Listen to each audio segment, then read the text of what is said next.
Групповой этап Олимпийского волейбольного турнира завершен, так что мы переходим к самой вкусной части – плей-офф Олимпийских игр 2024 года.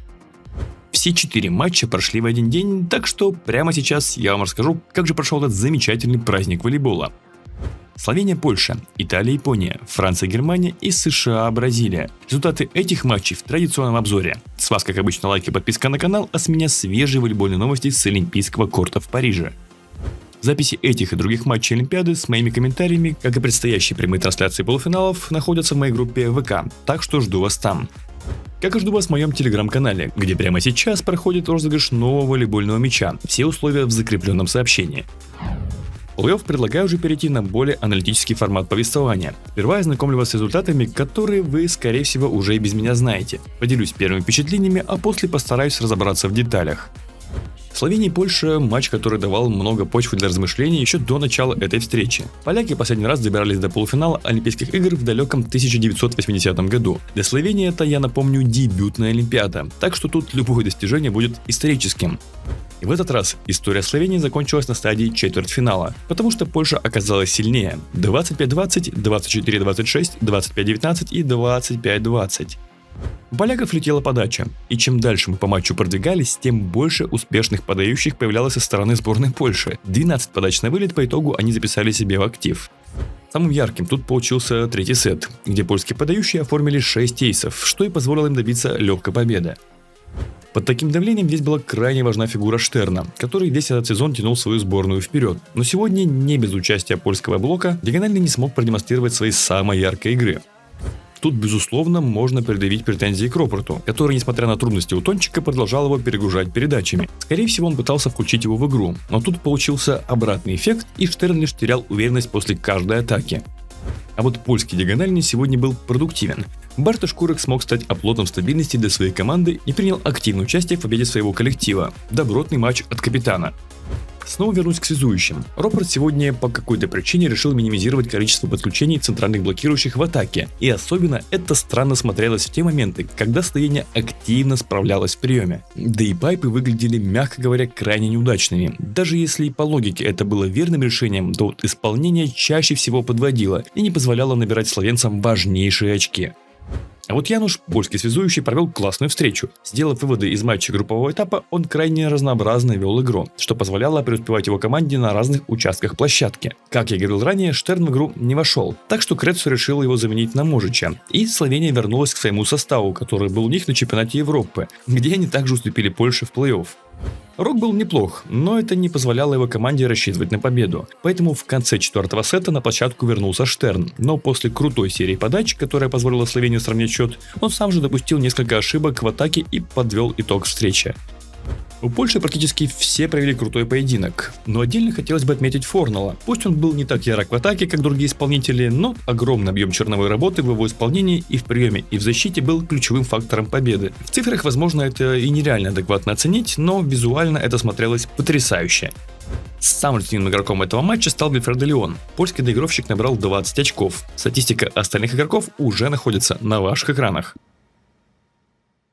Кстати, друзья, вы можете забрать подарок от нашего партнера по ссылке в описании. Наслаждайся игрой, остальное за Винлайн.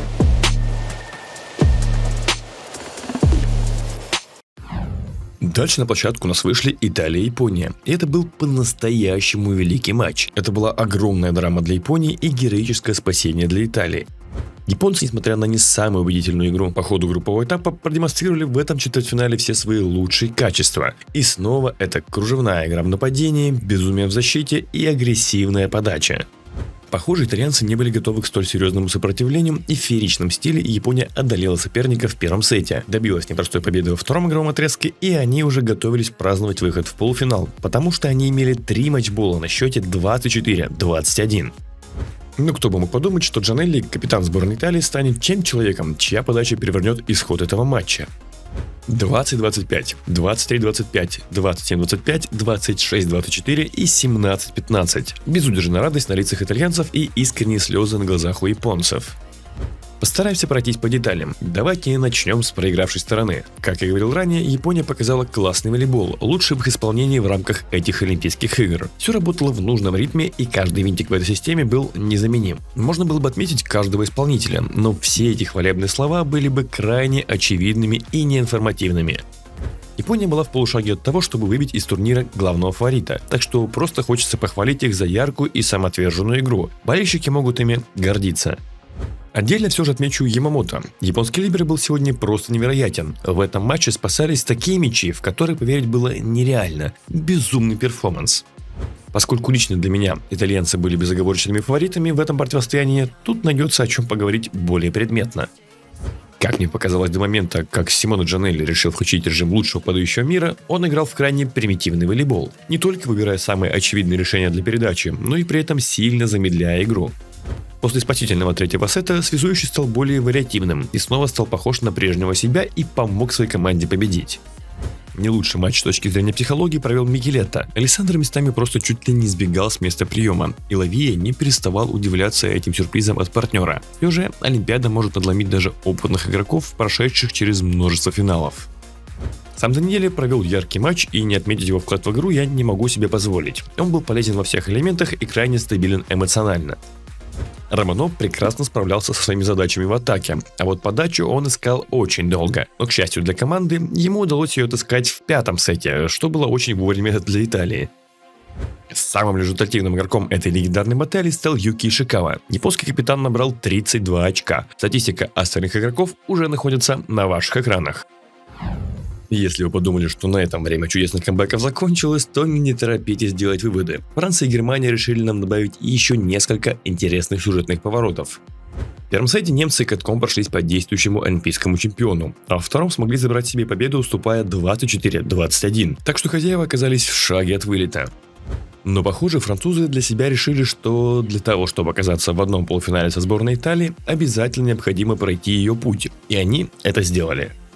18-25, 26-28, 25-19, 25-19 и 15-13. Франция отыгрывается с 0-2 и проходит в полуфинал Олимпийских игр, несмотря на мощное сопротивление от немцев. К сожалению, второй матч французской национальной сборной подряд, по его окончанию волейбольная общественность обсуждает судейство, а не крутое волейбольное шоу, поэтому давайте сразу закроем этот момент. Каждый судья по-разному может интерпретировать определенные спорные эпизоды, но в любом случае он обязан быть последовательным. Если была избрана вот такая стратегия, то старайся ее придерживаться. Если Клевино весь матч использовал свои скидки на грани задержки мяча и их не свистели, то никто уже с этим не спорил, а немцы даже не обращали на это внимания. Но когда на сетболе в четвертом игровом отрезке за подобное наказали Брема, а сам французский доигровщик возмутился этому приему, мы услышали свисток судьи, который до этого в подобных эпизодах молчал. Так что Кампо провел почти весь перерыв между сетами, пытаясь разобраться, а почему же все получилось именно так. Гапет на протяжении всей встречи активно провоцировал соперника, бросая различные фразы и жесты в сторону площадки, где находилась Германия, что правилами запрещено, но за все это время он получил лишь одну желтую карточку. Но в пятом сете после удачной атаки Крик решил несколько секунд посмотреть на половину площадки Франции, за что удостоился красной карточки. Причем я начал возмущаться еще до того, как судья ее показал, а во время того, как Крик шел на подачу, но арбитр принципиально хотел, чтобы немец к нему подошел, хотя Гапета он за более жесткие вещи не заставлял делать подобное. Я не берусь тут искать справедливость, Франция, безусловно, была в отличном положении по счету что в первом, что во втором случае. И это по большому счету не так сильно повлияло на результат, но это было максимально непоследовательно, именно это меня и возмутило.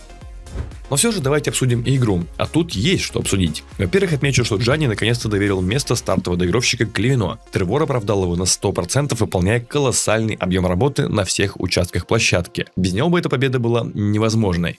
И снова не могу и не похвалить Гапета, который продолжает набирать форму от матча к матчу. И как бы мне не нравилось его неспортивное поведение на поединках, все же я стараюсь концентрироваться на игровых возможностях доигровщика. Они все еще впечатляют.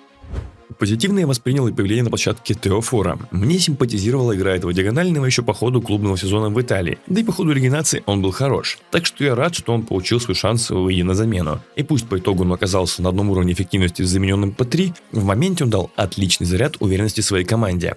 А про Германию, как обычно, хочется говорить как про целостный и несгибаемый коллектив. Почти никто не верил в этих ребят, но они были близки к тому, чтобы пройти в полуфинал Олимпийских игр.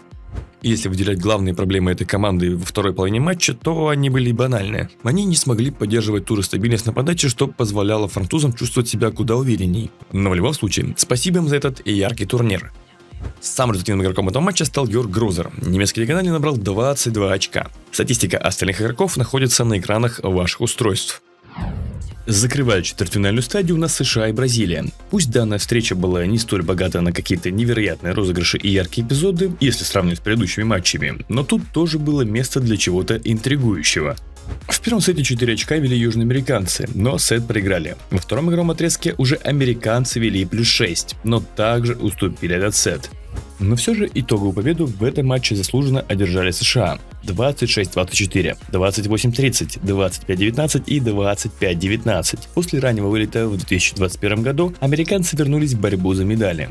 Если к великолепным передачам от Кристенсена уже все могли привыкнуть, то вот его агрессия в атаке и в особенности на подаче меня сегодня поразили. Как раз таки действия капитана сборной США помогли команде переломить не самый приятный сценарий первого сета. Не самый удачный матч провел Аарон Рассел. Как и Микелетто, он испытывал психологические трудности, но в случае с американским доигровщиком они были куда более явными. Спиро даже заменил его на Джешки, и пусть Томас был не очень продуктивен, но эмоций своей команде он добавил, что точно помогло стабилизировать игру США. Бернардиньо все-таки не смог перебороть в себе отца и выпустил Бруно в начале матча. И несмотря на удачное начало и для Дарлана, и в особенности для Леала, именно они отправились на замену первыми, а не связующий. Как бы эти ребята проявили себя в взаимодействиях с Фернандо, мы уже не узнаем, ибо они на площадку не вышли. Заменившие их Алан и Адриано выглядели уверенно, но для прохода в полуфинал Олимпиады необходима была феерия, а не просто хорошая игра. Мэтью Андерсон стал самым результативным игроком этого матча. Американский диагональный набрал 20 очков. Остальная статистика этого поединка традиционно находится перед вами. Что ж, вот мы и подобрались к полуфинальной стадии Олимпийского волейбольного турнира в Париже. Таким образом, у нас выглядят пары. Сперва силами померятся Польша и США, а затем узнаем, кто пройдет в финал в матче Италии и Франции. Этот вечер обещает быть незабываемым. Ну а с вами, как обычно, был Николай Иванов. Любите то, что вы делаете, и все у вас обязательно получится. Скоро увидимся. Пока.